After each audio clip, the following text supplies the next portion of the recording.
Hello, and welcome to Tennis Stories. I'm your host, Anisha Boston Hill, head of NJTL Strategic Partnerships and Events at USTA Eastern.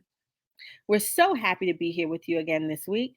So, everyone has a tennis story. And on this week's podcast, we're interviewing some interesting folks in our USTA section to hear what it is about this sport that takes us from enjoying it as a hobby to an all out obsession. My guest today is Janet Lefkowitz, who is the tennis director from Greenburgh, New York Park and Recreation Department and founder of Hero Tennis, an organization that delivers tennis to people with all abilities, whether they have special needs, physical disabilities, and are wounded warriors. It's an all inclusive tennis program that's tennis for all.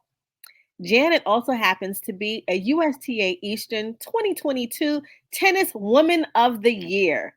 So, Janet, thank you so much for sitting down with us. My pleasure. First, we want to just jump right into it and ask, what does it feel like to win such a prestigious award this past January at the ETC from the USTA section? I mean, Woman of the Year, that's a big deal.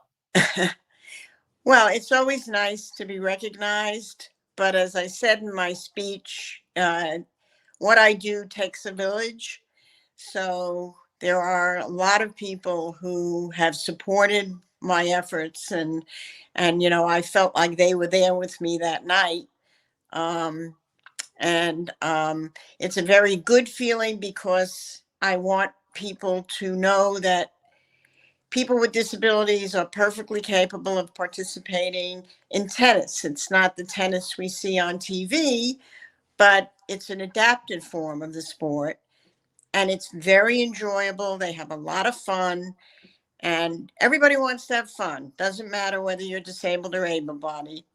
Everybody wants to have a good time. And tennis seems to be very capable of giving that to people with disabilities. You just have to, as I said before, adapt the sport to the particular needs of who you're working with. And that's what we do. Absolutely. And you do a fantastic job. And that's why we really wanted to honor you and say thank you for all the inspiring work that you're doing. Yeah, well, I said in my speech, it's a privilege to work with these people. I don't look upon it as, you know, feeling sorry for people or anything like that. They are incredibly brave, uncomplaining, and very willing to try things, even though it may be a bit of a struggle for them. And I just admire them tremendously. And it's fun. It's a lot of fun. To be honest with you, I'd rather work with disabled people than people who are able-bodied, because they never give you a hard time. Oh, that's awesome. And I'm sure you know how to, handle everyone. And so you're seasoned, you're Woman of the Year. Let's go back to your personal tennis history. When did you first pick up a racket? I was 8 years old. I was at a camp in Cooperstown, New York, the Ethical Culture School camp. My instructor, interestingly enough, was Chiang Kai-shek's niece. Now, you're too young to know who Chiang Kai-shek was, but he was the leader of China. Wow. And he came to the United States when Mao Zedong took over, the communists took over, and his niece lived with him in New York. And she came to camp and was my first tennis instructor, and I loved it. And I was only 8 years old, but I just, from the beginning, just loved the sport and did well at it. And that was my introduction to tennis. Oh, wow. Yeah. That's phenomenal. Yeah. And so fast forward, what inspired you to start, really engaging with adaptive tennis? Well, I never really gave this a lot of thought. And then somebody asked me that question several years ago. I grew up in a house with an uncle who was blind. He had a seeing eye dog, and he was very courageous. He had a newsstand in New York City. He traveled with the dog. He didn't sort of isolate himself. And I think it had more of an impression on me than I realized at the time. And when I got my job at Greenberg, one of the first things I did was to organize a wheelchair tennis tournament. And we are the only facility that's done that in Westchester, unfortunately. And we ran that for 4 or 5 years, and I loved it. And I saw that I had this wonderful facility with all these courts, 19 lit courts, and I was going to make sure that people with disabilities could participate at the facility. I worked at Camp Victory, which was the Greenberg camp for kids with disabilities.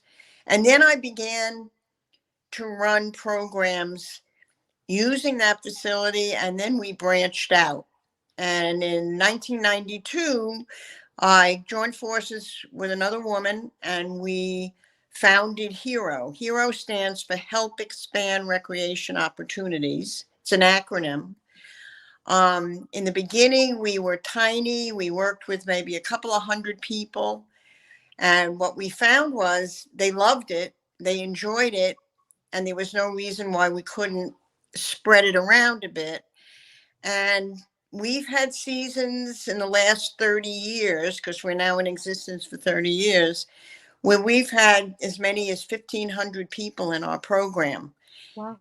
Yeah, which is pretty amazing since we're so Mhm. little. There aren't too many of us. We do this on a shoestring. We're a nonprofit 501c3, and COVID dealt us the same kind of blow that it did everyone else. It was very Mhm. hard to raise money because when you're not running programs, it's difficult to do that. But we hung on. We were able to run enough programs that we could stay in existence. And now we're beginning to make a bit of a comeback. We're restarting some of the programs we had to suspend. And, I think we've got a pretty good future. But you have to be very persistent because sometimes you go through slow periods and you get a little bit discouraged, but then you go and do a program and you realize while you're out there and you can't get discouraged. It's not allowed. Mhm. No, and that's why, we're here to share your story. You know, and that's really, the more, we spread the word, the more we can all come together to help you continue to grow and build capacity and revenue. So Yeah, you are really a pioneer in the adaptive sports space. In fact, you wrote the first adaptive curriculum for the USTA. that's great. And so when was that and how did that come to life? Well, that was about 25 years ago. They asked me to do that. And we had already written a manual, a hero manual. We're able to get the publishing donated. And so I had that to kind of lean on. And then I took my experience with the programs and added it to the curriculum. And I think it's been revised since then because I saw a newer version of it. And it is, it's kind of a living thing, it's not something that's static. And people are always finding new activities that work. Um, People are, learning more about specific disabilities, and you don't just teach the same thing to everybody. So if you've got somebody who's got a physical disability, that's a different curriculum than somebody with autism. Right. You've got somebody with cerebral palsy, it's different than somebody who's visually impaired. So you have to adapt the tennis to suit the needs of whoever you're working with, which is part of the challenge. I mean, it's frankly part of the fun. And you Mhm. sometimes stumble onto something that really works that you didn't expect to work. And that's what we've been doing for 30 years. So it's a living, as I said, it's a living thing. It keeps changing. And we still feel that we need to get to more people. There's not always a very good understanding of what people can do. Um, I work with a group of women with MS, and that's been very challenging because someone with MS would hear tennis and they kind of shake their head. This Mhm. I don't think so. But we've got 6 people who come every Wednesday to Veteran Park in Greenberg, And you should see the way these women are hitting the ball. I mean, they're wearing me out. And these are people who, some of them came to me, never had a racket in their hand. But the point with them is not just the tennis. The tennis is the vehicle. It's that they come, they laugh, they have fun together, they tease one another, um, and they really get great exercise. And some are a little bit more able than others, but the wonderful thing is how supportive of each other they are. I wish able-bodied people were so supportive of one another. Um, so it's just, they're just fun to be around, and you see them do things, and you just marvel at their courage. And they're very courageous people. And rain or shine, they're there every Wednesday night. And I always invite people to come. Nobody comes, but I wish they would, because they have a good time. Um, it's really a very incredible experience. It sounds like it. Speaking of wounded warriors or people with disability, um, able-bodied people as well, there's a hero within each of us. Absolutely, yeah. And so you were also a boys and girls tennis coach at Woodlands High School in Hartsdale, New York for about 25 years. Yeah, long time. I Yeah. loved it. What happened was I was juggling the job at Greenberg and Hero and coaching. Wow. And it just got to be a bit much, but my teams were comprised of kids who didn't have their own tennis racket, who had no experience with tennis, and they learn in a period of 6 weeks. They learned to play and then competed. So we were never at the top of the league, but they learned a sport. They got to participate in something competitive, which I think is very important for women in particular.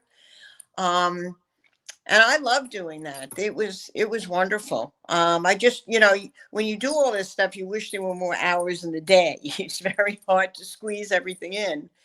But I had some years where I had some pretty good tennis players, and we did very well. But by and large, we were not very strong. But it was not for lack of effort. They came every day. They practiced. They learned how to score. They learned something about strategy. And you just hope that when they get older, they'll pick up a racket at some point, play with their kids, and that kind of thing. And they were very nice kids. I really enjoyed that experience. No, that sounds cool. And so, how did your work in the adaptive space inform your coaching style in high school? Because there was a lot of crossover during that. Yeah, sure, because you've got kids who don't have a disability, but they are disadvantaged. Let's say they come from um, relatively low income homes. They don't have any experience with tennis. You hand them a tennis racket. And I used to tease that they don't know which end to hold when you first give it to them. They learn how to grip the racket. They learn how to make contact with the ball. Um, some of them are not natural athletes, so it's a little bit difficult. But some of them are, interestingly enough, and they do pretty well. And they learn how to compete, how to play a game, how to score, and how to be sportsmanlike, which is very important to me. So after every match, no matter what you're dealing with, you shake hands at the end, which is one of the nice things about tennis. And so you learn a lot about life. And Right. that's why girls participating in this sport, even if they lose every match of the year, they're learning a lot, and they do improve. And you wish that there was more time in the tennis season, because by the time they're beginning to play well, the season's over. So it's frustrating. But I had some great experiences with these kids. We had a lot of fun. Cool. And so, you are a true champion for the adaptive tennis world. Right. How has your work in the adaptive world impacted your personal life? Well, it's gotten my whole family involved. Really? Well, my husband's been incredibly helpful. He's helped not necessarily on the court, but certainly with issues on the computer, which is not my strong suit. Um, he's actually come to some of my programs and helped me when I had instructors who were injured or not feeling well. Um, my younger daughter did some hero work for me. She ended up after college going to St. Agnes Rehab, which no longer exists, but it was a facility in White Plains for youngsters with cerebral palsy. And she eventually became a speech pathologist. So she is a very compassionate kid. And so in that sense, we were all involved together. My son did the artwork for the first hero manual because he was an artist. So it was becoming sort of a family effort, which is kind of nice. Um, and it just has been what I want to do. When I get up in the morning, if I know I have a hero lesson, I feel very differently than the days when I don't. Because these people never cease to amaze me. They are, as I said to you before, the most uncomplaining people. And believe me, they have a lot to complain about, and they don't. They want to play better. They want to get the ball over the net. They want to laugh. That's what they want to do. And it makes it very pleasant for you because your goals are the same as theirs. And it's truly I feel very lucky to have sort of fallen into this because it's changed my life. When you've got a mission like this, it's very exciting. No, we can we can tell, and that's why it's fitting to have you here with us, especially on this episode of Tennis Stories. Um, this episode is being released during Autism Acceptance Month. And one of the goals of this podcast is to interview people from the communities that we're celebrating during these DE&I Celebration Month. Your Hmm. work with many populations with special needs is just outstanding. Can you tell us your perspective on how tennis impacts those with autism specifically? Autism is a very tough disability. I mean, and I'm not saying all the rest aren't tough. Mainly because many of the kids I've worked with cannot communicate. They're not verbal. Okay. Um, Many of them kind of talk through the lesson in a language only known to them. I don't even notice it anymore. It just is there. um, Very often there are physical issues along with the cognitive issues. But what you do with this population is you establish a routine. And routine is very important. So they know when they come to the court that they hug their rackets so that nobody gets hurt. They understand that part of the routine. That they know what a volley is, they know what a ground stroke is, they know what a serve is. And if you can establish, and it shouldn't be a terribly long routine because of attention span issues. So maybe you're talking about 20 minutes tops. Okay. I've done both group instruction with kids with autism and individual lessons when it was appropriate. I prefer the group instruction because then there's a social component. One of the saddest parts of dealing with these kids is their inability to form friendships and communicate with other people. The And so, isolation, right? Is it yeah, isolation? the social isolation for people with disabilities, to me, this is the worst part. Mm. And if you can find a way for them, so if you're doing a group lesson, have them play doubles. Have them play triples, have three people up at the net. We don't have any hard and fast rules about this stuff. So that they understand that if I hit the ball to their partner, they have to be ready on the next shot to hit the ball, that they're working together. For kids with autism, this is a really big deal. And so you work on that kind of, on the social component of what you're doing, aside from the physical. Very often, what is very interesting to me is that many of the kids with autism, because they have the issues they have, doesn't mean they don't have decent hand-eye coordination. And I think people assume, well, if they're dealing with autism, they're not going to be able to hit the ball. That's not true. They not only can hit the ball, they can sustain a rally. You can set up some kind of mini tennis for them.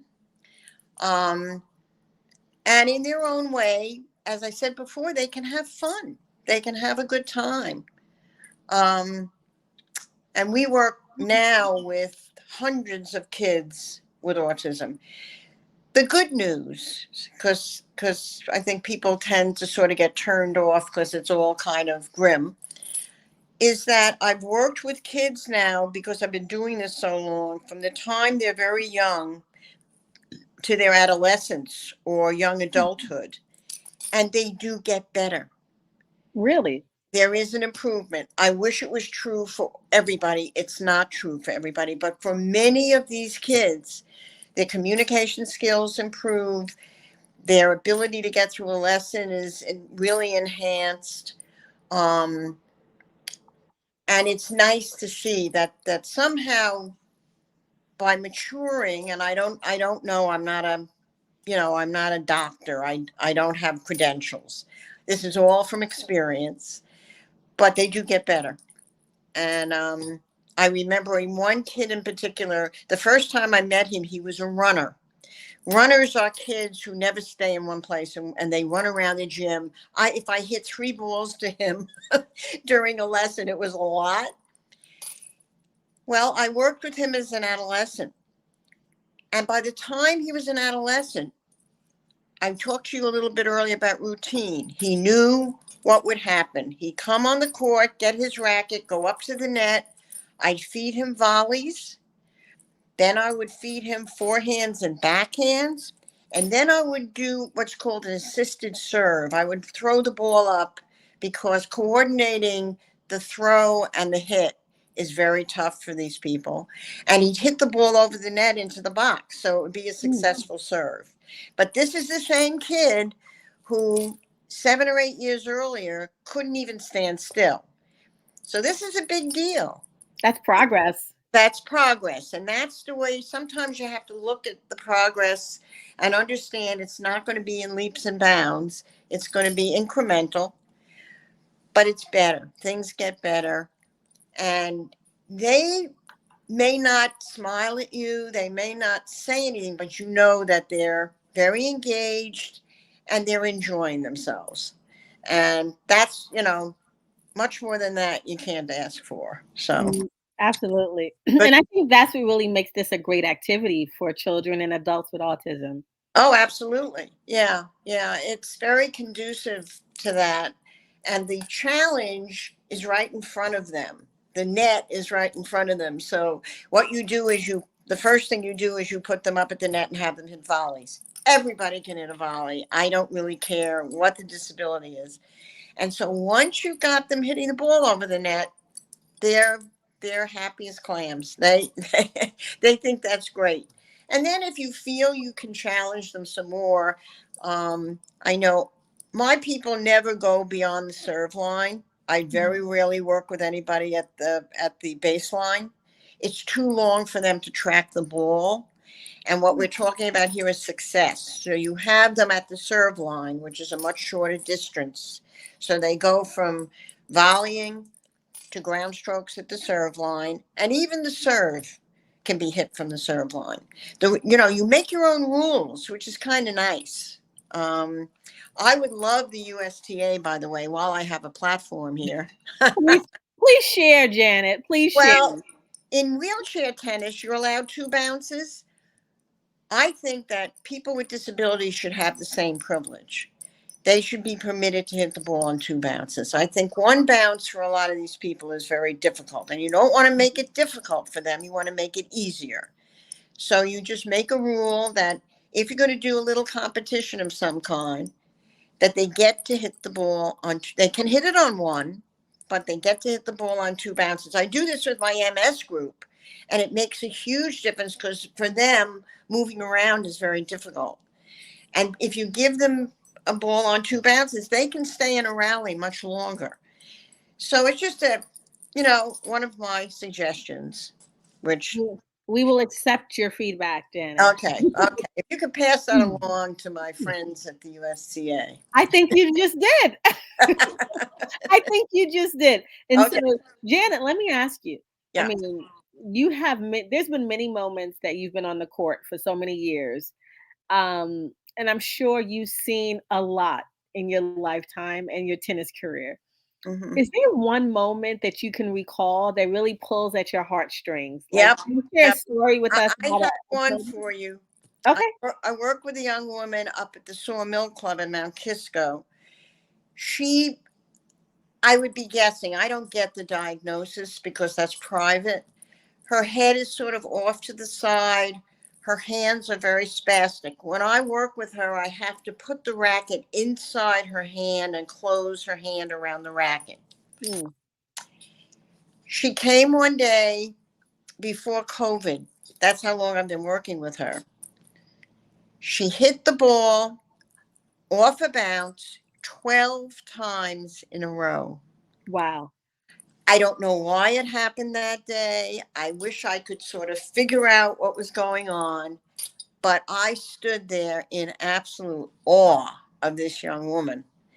I mean, for her to get one ball over the net would have been wonderful, but she got herself into a groove, what we call a groove, and the balls just kept coming. And she was so excited. The entire place erupted. And she really did an amazing thing that day.